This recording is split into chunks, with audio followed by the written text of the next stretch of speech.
Economics Awadh classes YouTube channel पे आपका स्वागत है। आज की क्लास में हम लोग अर्थशास्त्र से संबंधित लगभग 25 बहुविकल्पी प्रश्नों को सॉल्व करेंगे। यह प्रश्न TGT, PGT, net, JRF, KBS, NBS, GIC एवं एलटी की परीक्षाओं के लिए महत्वपूर्ण हैं। तो आज की क्लास स्टार्ट करते हैं और देखते हैं आज की क्लास में क्या क्या क्वेश्चन है। 1 नंबर क्वेश्चन, निम्न में से कौन सा श्रम की वास्तविक मजदूरी को व्यक्त करता है? W/P, P/W, MPPL into P, W/P। तो W/P जो है श्रम की वास्तविक मजदूरी को व्यक्त करता है। इसके अलावा MPPL बराबर होता है MPPL इंटू MR। इसका 1 का सही आंसर हो जाएगा ये। और जो सी में दिया गया है, सी ऑप्शन में, वह MPPL बराबर होता है MPPL इंटू MR। अगला 2 नंबर क्वेश्चन, काम के घंटों में वृद्धि तथा उक्ता दृढ़तावश श्रम के पूर्ति वक्र का ढाल होता है 0, धनात्मक, इकाई के बराबर, ऋणात्मक। तो श्रम की पूर्ति से क्या तात्पर्य है? श्रम की पूर्ति से तात्पर्य श्रमिकों की उस मात्रा से है जो मजदूरी की विभिन्न दरों पर अपनी सेवा देने के लिए तैयार रहते हैं। जैसे जैसे मजदूरी क्या होती है, बढ़ती है, मजदूरी जैसे जैसे बढ़ती है वैसे वैसे श्रम की पूर्ति बढ़ती है, श्रम की पूर्ति भी बढ़ती जाएगी। मजदूरी मान लेते हैं 100 रुपये थी और बढ़ के मजदूरी 150 रुपये होगी, तो ज़्यादा से ज़्यादा जो लोग हैं वह मजदूर जो है मजदूरी करने जाएंगे। इससे क्या होगा? श्रम की पूर्ति बढ़ जाएगी। मजदूरी की दर बढ़ने से श्रम की पूर्ति बढ़ जाती है। अर्थात कह सकते हैं कि मजदूरी की दर एवं श्रम की पूर्ति के बीच जो संबंध पाया जाता है वह धनात्मक संबंध होता है। इसे एक आरेख से भी देखा जा सकता है। एक्स अक्ष पर ले लेते हैं श्रम की मात्रा या घंटे, श्रम के घंटे, और वाई अक्ष पर मजदूरी को ले लिया जाता है। ये प्रारंभ में मजदूरी 5 रुपये थी, उस समय श्रम की मांग 10 हो रही थी, 10 घंटा हो रही थी, और मजदूरी बढ़ के जब 20 रुपया हो जा रही है तो श्रम की मांग हो जा रही है 25 घंटा। मतलब मजदूरी के बढ़ने पर श्रम की मांग क्या हो गई? बढ़ गई। तो इससे जो आरेख मिलेगा, इस आरेख को श्रम का पूर्ति वक्र कहा जाता है।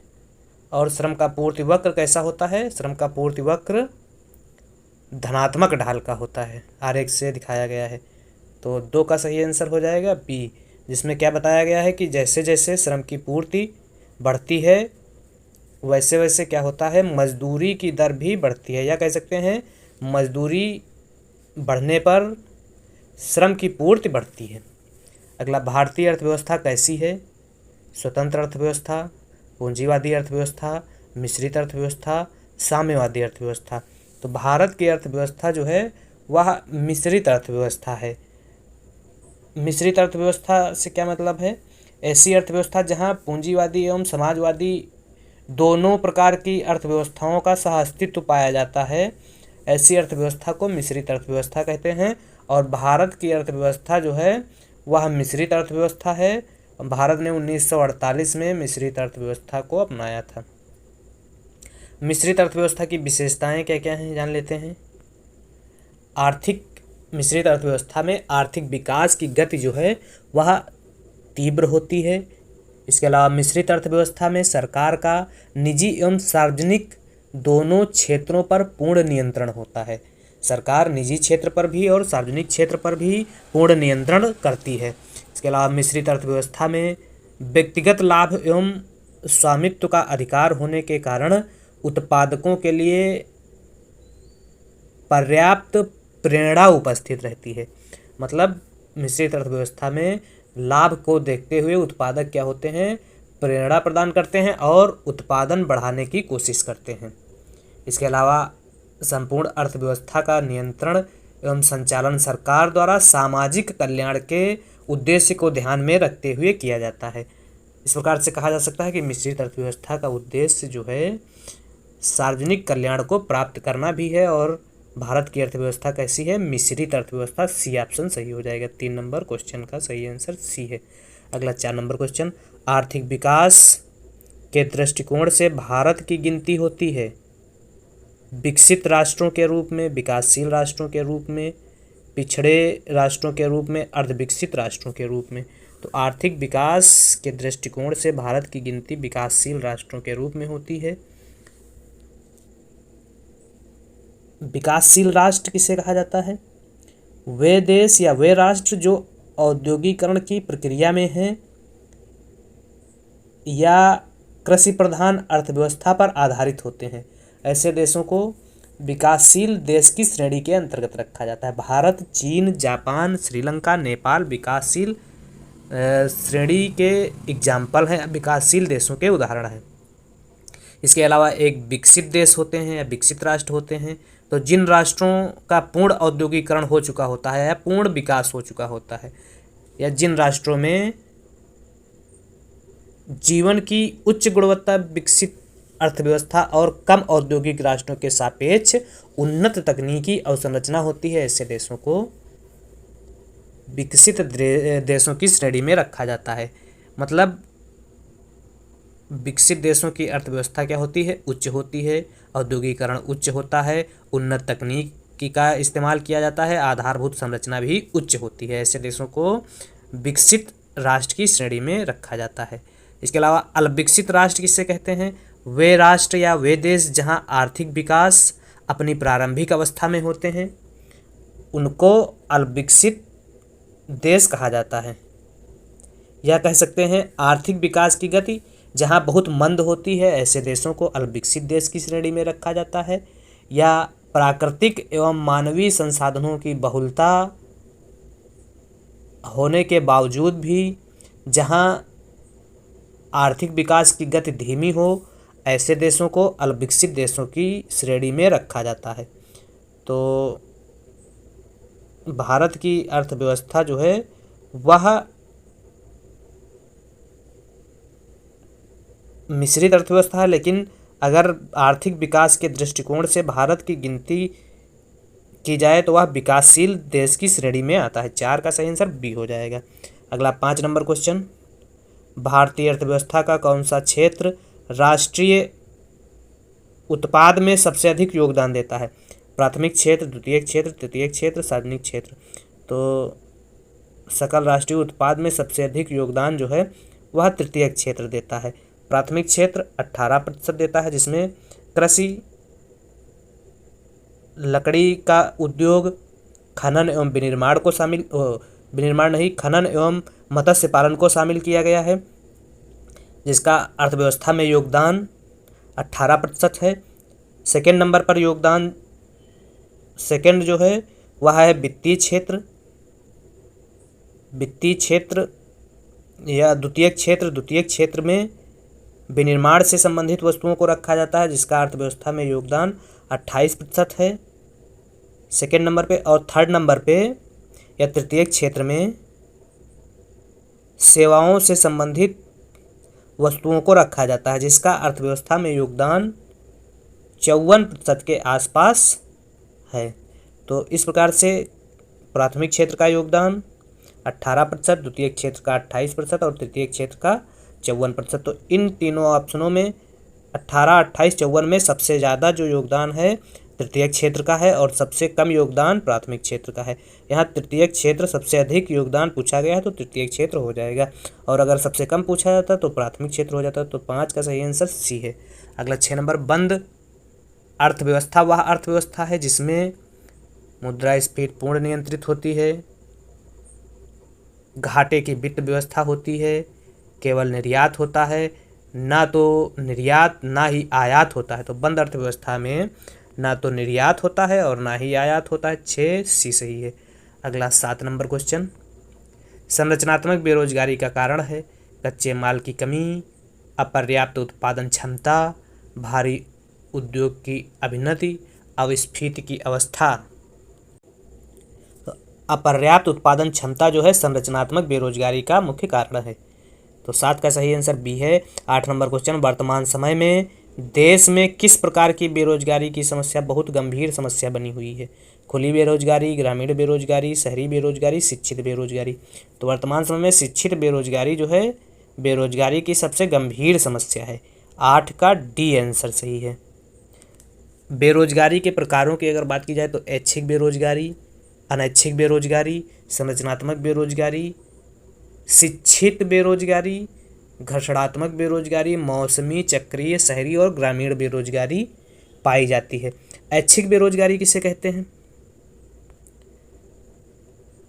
ऐच्छिक बेरोजगारी जब श्रमिक कोई भी उत्पादन कार्य करना ना चाहता हो या उसको रोजगार प्राप्त करने की कोई इच्छा ना हो, या कह सकते हैं जब श्रमिक प्रचलित मजदूरी दर पर काम ना चाहता हो, तो ऐसे श्रमिकों को ऐच्छिक बेरोजगारी की श्रेणी में रखा जाता है। मतलब वे अपनी इच्छा के अनुसार ही बेरोजगार हैं।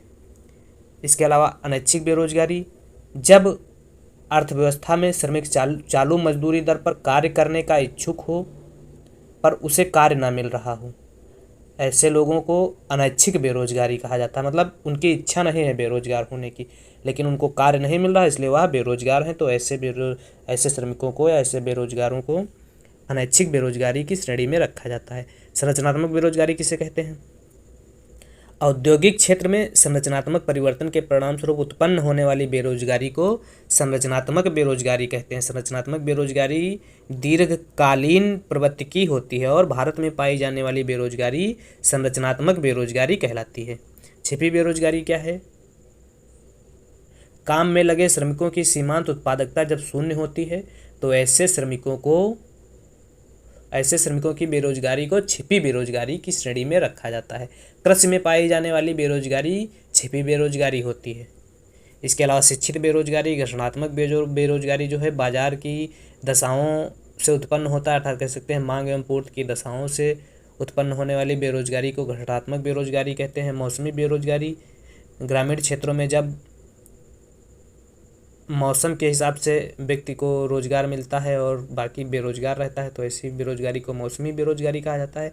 चक्रीय बेरोजगारी, शहरी और ग्रामीण बेरोजगारी के कुछ एग्जाम्पल थे। अगला क्वेश्चन, वर्तमान समय में देश में किस प्रकार की बेरोजगारी, ये इसका 8 का सही आंसर डी हो जाएगा।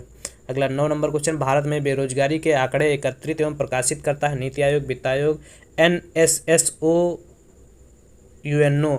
NSSO जो है भारत में बेरोजगारी के आंकड़े एकत्रित एवं प्रकाशित करता है। 9 का सही आंसर सी हो जाएगा। NSSO जो है वह 1973 में भगवती समिति द्वारा बताई गई 3 प्रणालियों के आधार पर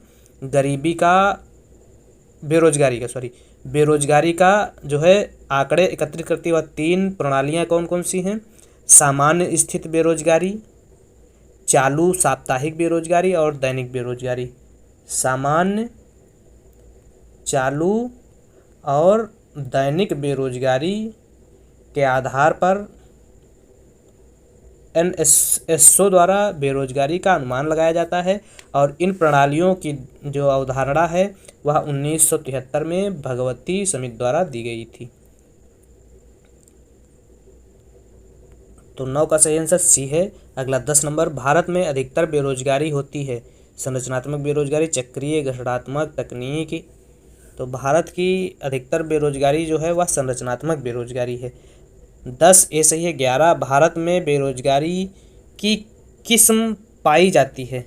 ग्रामीण अल्प रोजगार, संरचनात्मक बेरोजगारी, चक्रीय बेरोजगारी, ए बी तथा सी तीनों। तो भारत में बेरोजगारी की किस्म जो है वह ग्रामीण अल्प बेरोजगारी है, सही है। संरचनात्मक बेरोजगारी यह भी सही है। चक्रीय बेरोजगारी यह भी, A B C तीनों सही है 11 का। अगला 12 नंबर क्वेश्चन, कृषि में मूलतः किस प्रकार की बेरोजगारी की प्रधानता पाई जाती है? कृषि में जो है खुली बेरोजगारी, अदृश्य बेरोजगारी पाई जाती है। ऐसी बेरोजगारी जहाँ पर क्या होता है, श्रमिकों की सीमांत उत्पादकता जो है वह शून्य होती है। तो बेवजह कार्य में लगे हुए श्रमिकों को क्या कहा जाता है? बेरोजगारी की श्रेणी में रखा जाता है, और ऐसी बेरोजगारी को अदृश्य बेरोजगारी कहते हैं। उन श्रमिकों को कृषि कार्य से हटाने से उत्पादकता में किसी प्रकार का परिवर्तन नहीं होता है। तो ऐसे श्रमिकों को अदृश्य बेरोजगार की श्रेणी में रखा जाता है। 12 सही है। अगला 13 नंबर क्वेश्चन, प्रच्छन्न बेरोजगारी का अर्थ है? क्या अर्थ है? काम करने के इच्छुक होना और काम ना मिलना। काम करने के इच्छुक होना और काम ना मिलना तो अनैच्छिक बेरोजगारी है। बी, विशाल श्रम शक्ति को नियोजित करने के लिए पूंजी का पर्याप्त होना। पूरे वर्ष भर प्रत्येक दिन काम ना मिलना। आवश्यकता से अधिक लोगों का कार्यरत होना। तो प्रच्छन्न बेरोजगारी जो है वह है आवश्यकता से अधिक लोगों का कार्यरत होना, प्रच्छन्न बेरोजगारी, या कह सकते हैं छिपी बेरोजगारी या अदृश्य बेरोजगारी। डी सही हो जाएगा 13 नंबर क्वेश्चन। अगला 14 नंबर क्वेश्चन, भारत में ग्रामीण क्षेत्रों में कौन सी बेरोजगारी सर्वाधिक पाई जाती है? अदृश्य बेरोजगारी, मौसमी बेरोजगारी, ए था बी दोनों, ना तो ए ना बी। तो भारत में ग्रामीण क्षेत्रों में पाई जाने वाली बेरोजगारी जो है अदृश्य बेरोजगारी और मौसमी बेरोजगारी दोनों है। 14 सी सही है। 15 नंबर क्वेश्चन, राष्ट्रीय ग्रामीण विकास संस्थान कहाँ अवस्थित है? तो राष्ट्रीय ग्रामीण विकास संस्थान हैदराबाद में स्थित है। 15 सी सही है। 16, वैश्वीकरण का अर्थ है अर्थव्यवस्था का एकीकरण, घरेलू अर्थव्यवस्था का वैश्विक अर्थव्यवस्था के साथ एकीकरण, अर्थव्यवस्था के विभिन्न खंडों का एकीकरण, वित्तीय बाजार का एकीकरण। तो वैश्वीकरण का अर्थ है घरेलू अर्थव्यवस्था का वैश्विक अर्थव्यवस्था के साथ एकीकरण।